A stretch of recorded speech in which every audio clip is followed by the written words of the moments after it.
কাছাড়ের বরখলা বিধানসভার ভাঙ্গার পাড়ে ফরিদা পারভিন লস্কর মুর্দাবাদ স্লোগানে উত্তাল পরিস্থিতি। রাস্তা সংস্কারের নামে শুধু মাটি ফেলায় সামান্য বৃষ্টিতেই কাদায় ডুবছে গ্রামীণ সড়ক। ভোগান্তিতে পড়ুয়া থেকে রোগীবাহী গাড়ি। ক্ষুব্ধ গ্রামবাসী পথে নেমে জেলা পরিষদ সদস্য ফরিদা পারভিন লস্করের বিরুদ্ধে বিক্ষোভ দেখান। অবিলম্বে পাকা রাস্তার দাবি, নইলে বৃহত্তর আন্দোলনের হুঁশিয়ারি। আমরা আবেদন করছি ফরিদা ম্যাডাম তারা 4.5 লাখ টাকা কাজ, আমরা 10-12 গাড়ি মাটি দিয়া আর কোনো মাটি উঠি দেওয়া হয় না। আর তাহলে যদি ফোন করা হয় তা SMS করা হয় তাই রিপ্লাই দেন আমি চিন্তা করবো রে ভাই, তাই না কিছু করে। আর ফরিদা ম্যাডাম আমরা বেশি আবেদন করি যেতে জলদি পারেন আমরা রাস্তাটা যেতে জলদি পারেন আমরা রাস্তাটা করে দিবা।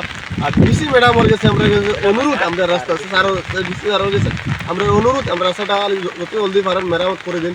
বাচ্চা কাচ্চা খুব কষ্ট হয় আমরা রাস্তাটা যাওয়া আসার লাগে।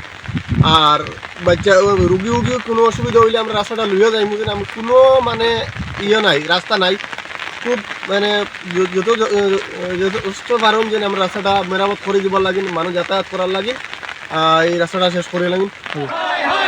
ফরিদা পারভিন হায় হায়, ফরিদা পারভিন মুর্দাবাদ, ফরিদা পারভিন মুর্দাবাদ।